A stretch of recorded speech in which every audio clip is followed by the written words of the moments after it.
늘 하나님의 은혜로 살고 있지만 특별히 오늘은 우리 은성교회에 있어서 역사적 사건을 올리는 날이 되기도 했습니다. 그래서 우리는 하나님으로부터 받은 은혜와 그 은혜에 대한 감사의 삶을 살고 있는지를 말씀을 통해서 점검해 보려고 합니다. 오늘 본문 마지막 15절 말씀에 보시면 바울이 고린도 교회를 향해서 글을 쓰면서 말할 수 없는 그의 은사를 인하여 하나님께 감사하노라. 말할 수 없는 하나님의 은사, 그분의 은사로 말미암아 하나님께 감사한다. 그리고 8절에도 보면 하나님이 능히 모든 은혜를 너희에게 넘치게 하시나니, 모든 은혜를 너희에게 넘치게 하신다.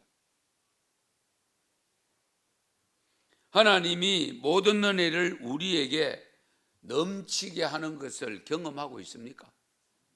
체험하십니까?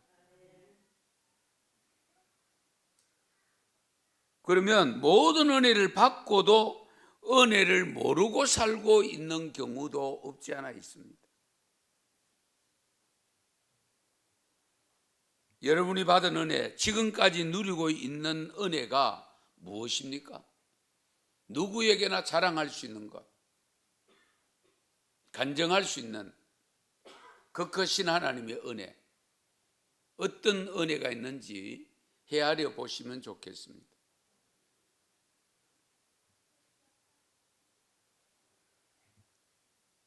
여러분이 스스로 구비하지 못하고 하나님으로부터 받아 누리는 모든 것은 은혜잖아요.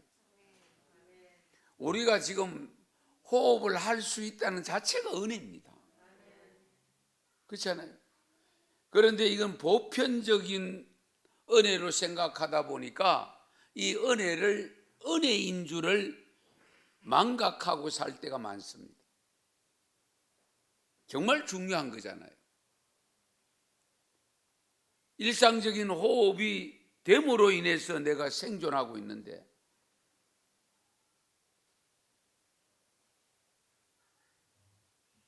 뿐만 아닙니다. 특히 우리나라 같은 경우에는 어디를 가도 물을 얻을 수가 있잖아요. 어디를 가도. 예. 물을 이렇게 흔하게 쓸 수 있는 나라도 많지 않습니다. 그러다 보니까 물 낭비가 많아요.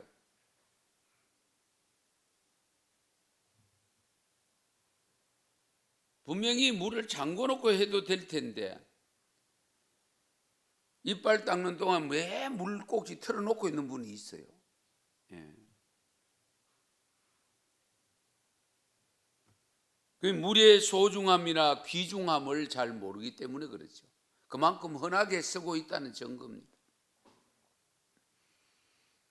그런데 이 물이 없으면 어떻게 됩니까? 목마르면 참기 어렵잖아요. 그래서 우리가 늘 목을 축이면서 우리가 이 물을 마실 수 있다는 것 늘 감사하며 사셔야 돼요. 예. 저는 늘 생각합니다. 예배를 드릴 수 있다는 말도 보통 감사가 아니에요. 왜? 오시고 싶어도 못 오시는 분이 있다니까요. 그렇잖아요. 뭐 믿음이 연약해서 오기 싫어서 못 오는 분들의 방법이 없지만은 오고 싶어도 못 오시는 분들 생각해 보세요. 예, 오고 싶어도 못 오시는. 그래서 사도 바울은 말할 수 없는 하나님의 은사를 감사한다고 일러주고 있습니다. 말할 수 없는 하나님의 은사. 예.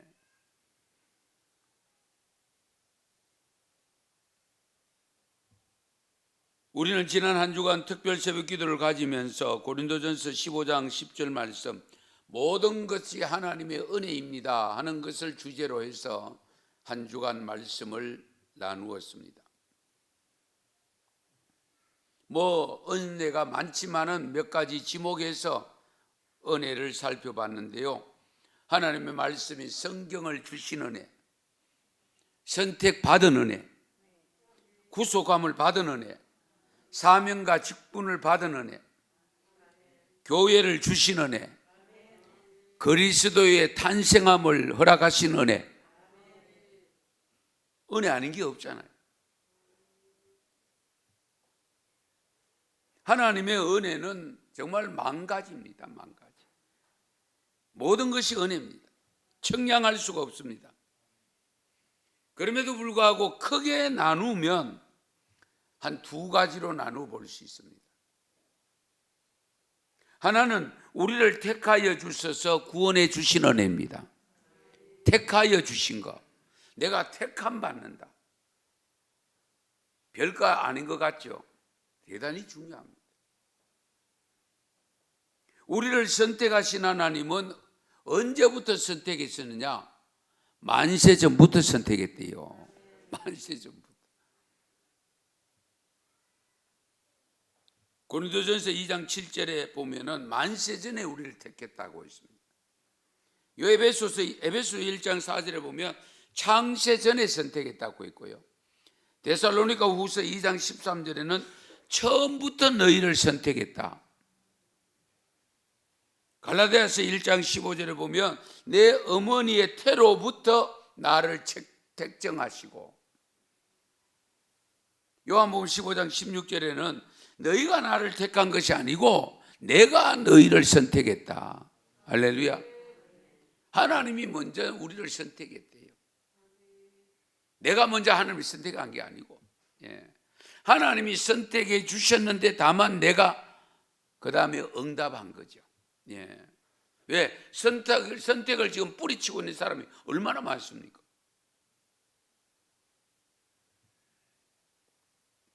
그런 의미에서 보면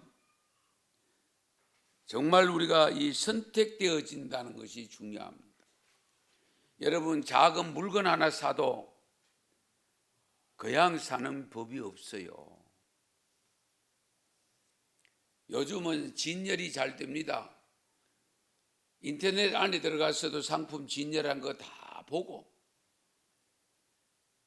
또 이쪽 진열 때 또 보고, 가격 알아보고, 품질 알아보고, 그 사용했던 사람들이 올려놓은 댓글 보고, 그래가 선택하잖아요. 어떤 경우는 며칠이 걸리고요, 어떤 경우는 몇 달이 걸리고요, 아마 몇 년이 돼도 아직 구하지 못한 것 있죠. 선택하지 못한 것. 그런데 내가 하나님으로부터 선택받았다 하는 것을 생각해 보세요. 다른 사람과 많은 사람과 비교할 때 잘난 거 없어. 드러낼 만한 거 자랑할 게 별로 없어. 그럼에도 불구하고 약점투성이고 허물투성이고, 그런데도 하나님이 나를 선택해 주셨다. 뭘로? 자녀로. 하나님의 자녀로 선택했다니까요. 별로 와닿질 않는가 봐요. 우리 가끔 그런 경우 없어요? 저도 저 대통령의 아들, 딸이 됐으면 청와대 마음대로 드나들 텐데. 네.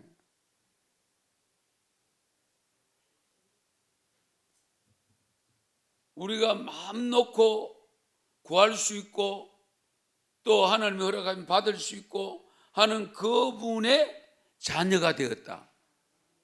이 보통 은혜가 아니잖아요. 그런 은혜를 늘 생각하면서 사셔야 돼요. 나 같은 죄인 살리시 주 은혜 놀라워 잃었던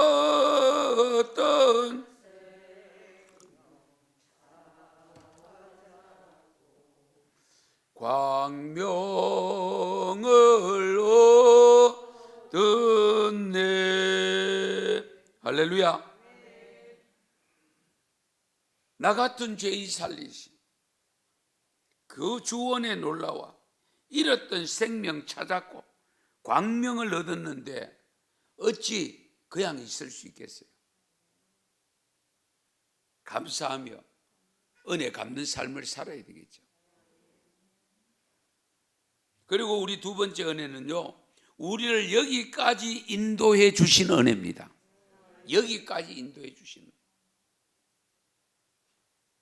육신으로 살아가는 땅의 삶을 하나님께서 세밀하게 어머니처럼 암탉이 날개 아래 병아리를 품듯이 품어주시고 보호하시고 나를 친히 인도하시는 선한 목자이십니다. 그분의 다스림을 받을 때에 말만 잘 들으면 되거든요. 그렇지요? 예, 말만 잘 들으면 이리 가자 그러면 가고, 자라 그러면 자고, 일하라 그러면 일을 하고, 먹으라 그러면 먹고, 뭐 시키는 대로만 하면 부족할 게 없어요. 그런데 사람들은 자꾸 내 안에 죄성이 있기 때문에 시키는 것은 안 하고 자꾸 곁길로 가고 싶은 마음이 생겨요. 그래서 자기 멋대로 마음대로 가다가 문제가 생기는 거예요.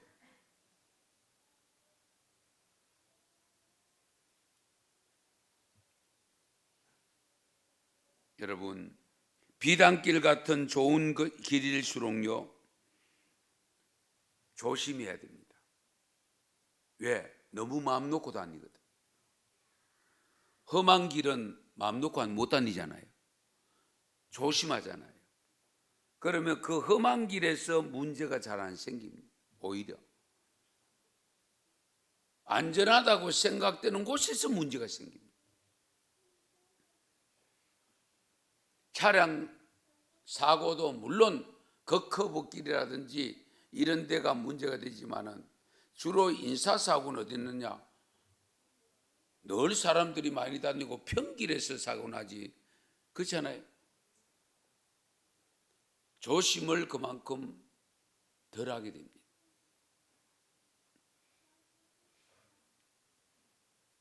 여기까지 살아올 수 있는 것 하나님의 은혜임을 믿으시기 바랍니다.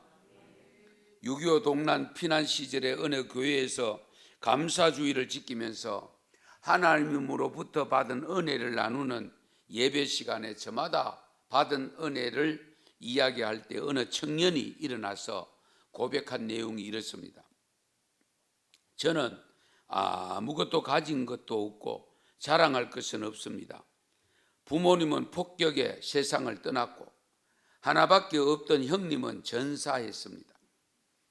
내가 의지할 분은 하나님밖에 없습니다. 그러나 저는 이 시간 여기 살아있다는 것만으로도 하나님께 감사하고 감격스럽습니다. 저도 전에는 많이 얻으면 감사했습니다. 그러나 지금은 다릅니다. 여러분의 감사는 환경이 달라질 때 변할 수 있는 것이지만 제가 깨달은 감사는 영원한 감사입니다. 우리는 내가 원하는 대로 잘 되면 감사, 안 되면 불평, 원망입니다. 지금 여기까지 살아있다는 것만으로도 하나님의 은혜인 줄 믿으시기 바랍니다. 저는 어쨌든 예배의 자리에 나와 있다는 게 감사해요. 건강하다는 증거잖아요, 우선은. 그렇지 않습니까? 예. 누구의 부축을 받아온 것이 아니고 인도함을 받아서 온 것이 아니고 두 눈으로 보면서 왔다는 것 자체는 아직 그래도 눈이 밝다는 증거고요. 그럴 수 있다는 것이고요. 뭐 감사할 수밖에 없죠. 저는 늘 그렇게 생각합니다. 뭐 어쨌든 어렵고 힘들더라도 목회할 수 있는 게 감사하고 말씀 듣는 여러분이 있으니까 계시니 감사하고 그렇잖아요. 예.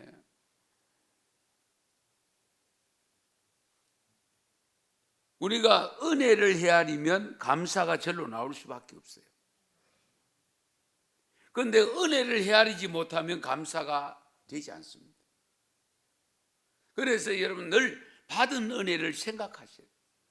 받은 은혜.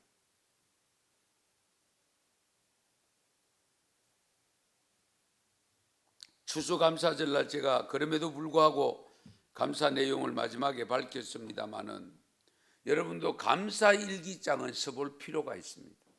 감사일기장. 예. 많이 적으려고 하지 말고 매일 순간 기억나는 대로. 그러다 보면 자연스럽게 감사가 나오지. 받은 은혜 적어보면 늘 그 은혜를 생각하겠다 보면 늘 은혜를 찾게 되는 겁니다. 그러면 은혜가 반드시 있어요. 예. 지금까지 지내온 것 주의 크신 은혜라 한이 없는 주의 사랑 어찌 이루 말라랴. 할렐루야. 지금까지 지내온 것 주의 크신 은혜다.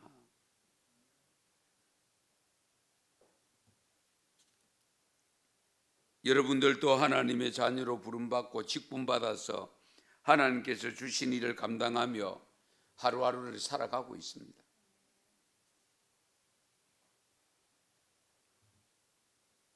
이 자체가 은혜입니다.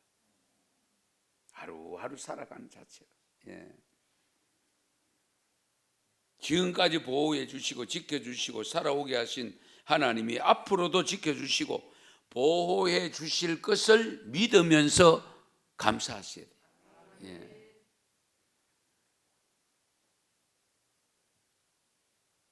사람들은요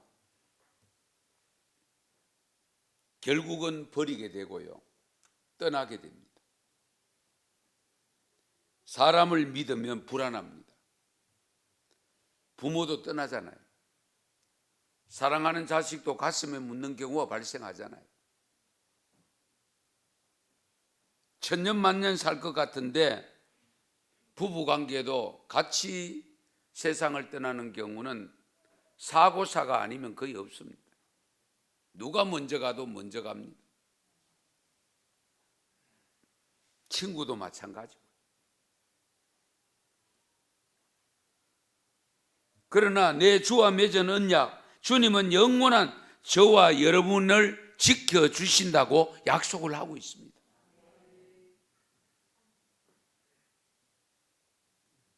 그래서 주와 같이 길 가는 것 즐거운 일 아닌가? 우리 주님 걸어가신 발자취를 밟겠네. 한 걸음 한 걸음 주 예수와 함께 날마다 우리는 걷겠네. 늘 주님과 동행하시기 바랍니다. 나 혼자 걷다 보니까 외로움 타고 고독 타고 그게 반복되다 보니까 우울하고 그러다 보니까 우울증 걸리고. 예수 믿는 사람이 우울증 걸리면 안 됩니다. 주님과 동행한다니까요. 혹 사람은 없을 수 있어요. 그러나 하나님과 동행하면서 하나님과 대화하고 하나님 앞에 찬양 드리고 기도 드리고 그러면 하나님 또 응답하시고 우울해야 될 이유가 없다니까요. 한번 생각해 보세요.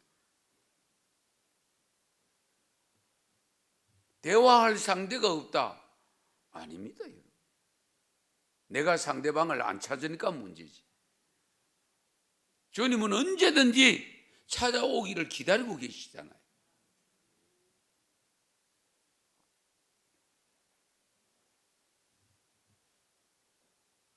성도 여러분, 복 있는 사람은요 내게 섭섭하게 하고 잘못한 사람은 쉽게 잊어버리고요, 고맙게 해준 사람을 기억하며 은혜를 갚으며 살아가게 됩니다. 스피로스 제임스 하데스라는 사람이 이런 말을 했습니다. 모든 상황에 감사하는 것은 상황을 밝게 하고 이기는 비결이다. 모든 상황에 감사하는 것은 그 상황을 밝게 만들고 이기는 비결이다. 영국의 종교가인 윌리엄 로우는 만족과 행복을 가장 빨리 찾는 비결은 범사에 감사하는 데 있다라고 했습니다. 만족함, 행복함, 그걸 빨리 찾는 비결이 뭐냐? 범사에 감사하는 데가 있다. 예, 감사하세요. 오늘 또 내 옆에 앉아주셔서 감사합니다. 시작. 예.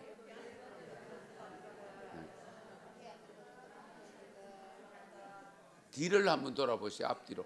예.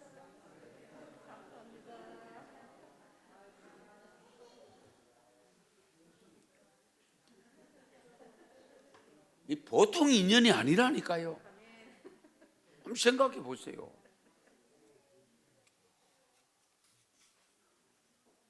어떤 분은요, 부부보다도 더 성도가 가까이 있을 때가 더 많아요. 생각해 보세요. 저 주말 부부하는 분들, 주일날 오고 수요일 오고 금요일 오고 새벽기도 오시고, 그러면 뭐 훨씬 많이 만나잖아요. 예.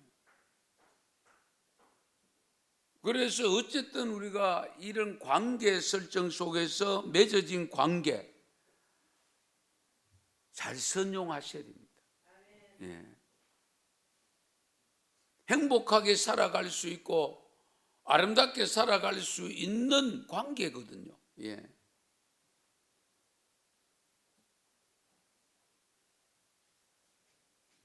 그러므로 우리는 혹 가지고 있다가 이런 것이 있더라도 감사하셔야 돼요. 왜 감사해야 될까요? 그 이런 것보다 더 큰 것을 얻을 수 있는 가능성이 있기 때문에. 잘 생각하시죠. 예. 데살로니가전서 5장 18절 말씀 너무 잘하는 말씀입니다만은, 범사에 감사하라. 이는 그리스도 예수 안에서 너희를 향한 누구의 뜻입니까? 하나님의 뜻이다. 범사에 감사하는 것이 하나님의 뜻이라고 했습니다. 미국 워싱턴 건교회 버지니아에서 연로하신 한 권사님이 계시는데요, 그분의 네 명의 아들이 있었는데 하나같이 미국에서 사회적으로 신앙적으로 훌륭하게 되어서 교회와 이웃에게서 상당히 존경을 받고 있는 그런 권사님이신데, 이 권사님이 29살 때에 남편이 돌아가셨대요. 29살 때 남편이 돌아가시고 4명의 아들을 키웠대요. 옛날이니까 결혼을 일찍 하신 것 같아요. 그런데 남편이 세상을 떠날 때에, 여보, 그동안 고생 많이 해서 미안하지만 이제 한 가지 약속을 해다오. 우리 저 내 아들을 꼭 책임지고 키워다오. 권사님 남편의 손을 꼭 잡고 약속할게요 라고 했답니다. 그 약속 지키기 위해서 재혼하지 아니하고 그 내 아들을 길러서 사회적으로, 교계적으로 정말 이름 있는 자리에 오르도록까지 만들어 놓았다는 겁니다. 그런데 이 권사님께서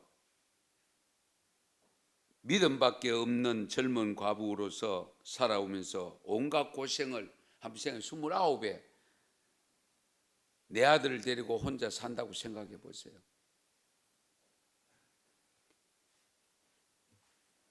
밥상에 먹을 것이 있을 때는 주님 먹을 것 주셔서 감사드립니다 라고 했고, 먹을 것이 없을 때는 자식들을 앉혀놓고 주님 오늘은 금식하게 해주셔서 감사합니다, 그렇게 기도드리면서 살았대요. 양식이 있건 없건 감사를 드리면서 키웠는데 하나님께서 그 자녀들을 성장시켜서 누가 봐도 부러워하는 자리에 다 올려놓으시더라는 겁니다. 내 힘으로는 도저히 이 내 아들을 올려놓을 수가 없었는데 어렵지만은 감사함으로 살았더니 우리 하나님께서 이와 같이 해주셨다는 그런 고백입니다.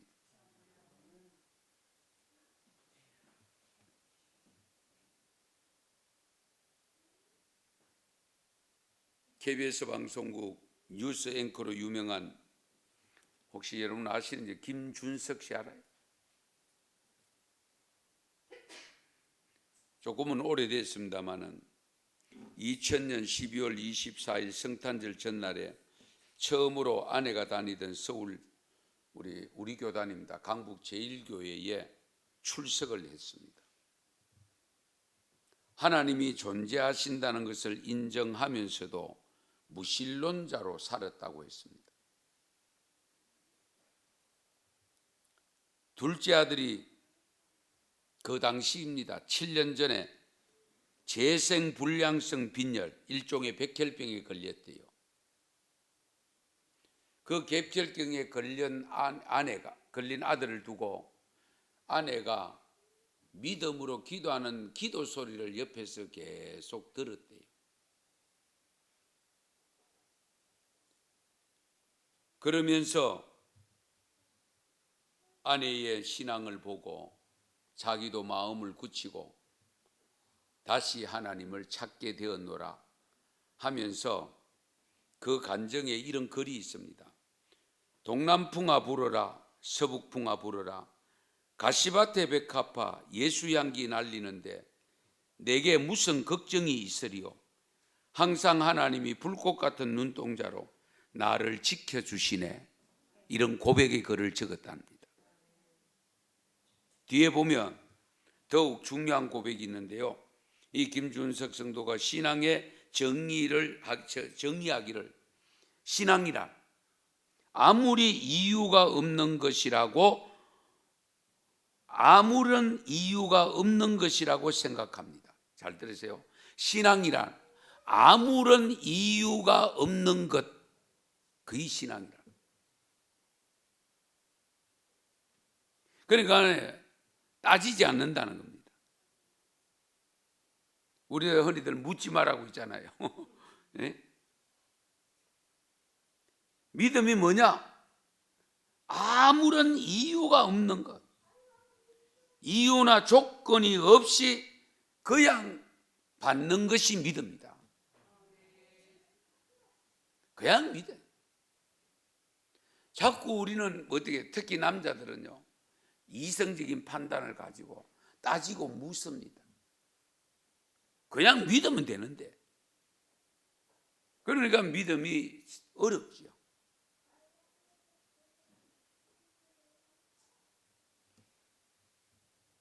하나님을 알되 하나님으로 영화롭기도 아니하며 감사하지도 아니하고 오히려 그 생각이 허망하여지며 미련한 마음이 어두워졌다.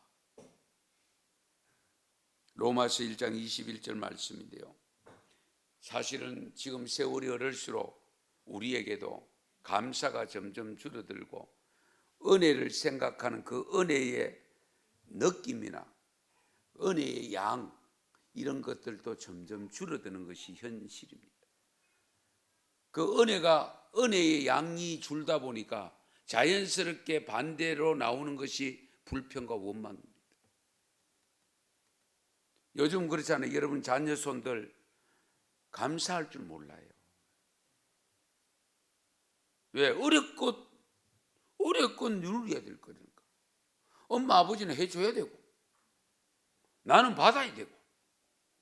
그렇게 생각하니까 감사가 안 되는 거예요. 우리가 신앙적으로 영적으로도 마찬가지입니다. 내가 어렵거든 이만큼 섬기고 있고 이만큼 열심히 하고 있고 이제 이런 생각을 하다 보면은 감사가 줄어드는 거예요. 왜? 하나님이 당연히 주셔야 되지. 이제 이런 생각이 드는 거잖아요. 예. 그래서 왜 나에게 은사를 주시고 은혜를 주시는가? 오늘 본문 8절을 보시면 하나님께서 우리에게 모든 은사를 넘치게 하시는데 모든 일에 넉넉함으로 어떻게 해요? 너희로 모든 일에 항상 모든 것이 넉넉하여 모든 착한 일을 넘치게 하려 하십니다. 할렐루야. 우리 하나님은 항상 선한 일을 하기를 원하고 계세요. 착한 일을 하셔야 돼요. 그렇게 하기 위해서 하나님은 우리를 은혜를 넘치게 해주신대요. 예. 아무쪼록 오늘 우리가 공동회의를 열면서 정말 하나님이 우리에게 기적을 베풀어 주셨습니다. 제가 생각해도 네 분 다 피택된다는 것은 생각하기 어렵습니다. 쉬운 일이 아닙니다. 우리 하나님은 절대로 공짜가 없습니다. 우리는 그만큼 기도했고 한 주간 특별 새벽 기도를 드렸고 금식하며 드렸고 할렐루야. 하나님이 우리에게 살아계심을 보여주신 줄 믿습니다. 그러므로 우리는 더욱더 하나님을 잘 섬겨야 되고 하나님을 영화롭게 해야 되고 하나님이 세워주신 은성교회를 잘 받들어 섬겨나갈 때에 하나님이 이 교회를 통해서 우리 성도들의 가정뿐만 아니고 우리 모든 성도들의 삶을 통해서 이 지역을 복받게 만드는 통로가 될 줄로 믿습니다. 거기에 저와 여러분이 들어와 있으니까 그 통로의 역할을 감당하기 위해서라도 뭐 장로만 일하고 권사만 일하고 집사만 일하는 게 아니잖아요. 우리 모두가 합력해서 하나님의 은혜가 풍성해지고 그로 인해서 감사가 넘쳐나고 그럴 때에 많은 분들이 와서 교회 문을 열고 들어오면 감동이 저절로 되는 하나님의 은혜가 늘 풍성하고 하나님의 영광이 임재하는 제단이 되어진 줄로 믿습니다. 그런 은혜가 넘치기를 바랍니다. 늘 강대상만 보면 우리 집에 출입문 들어오는 분만 제가 모셔본 분들은 대부분 목사님이고 그렇잖아요. 성도들이 많잖아요. 어머어머어머 뭐 이래 이뻐요? 너무 푸근해요? 푸근하대요. 예. 뭐 제가 드린 것도 아직 없는데 저 출입문 열고 들어오면서 예. 그런 은혜가 지속적으로 임재하고 나타나는 교회가 되고 저와 여러분이 될 수 있기를 축원합니다. 축복합니다. 기도드리겠습니다.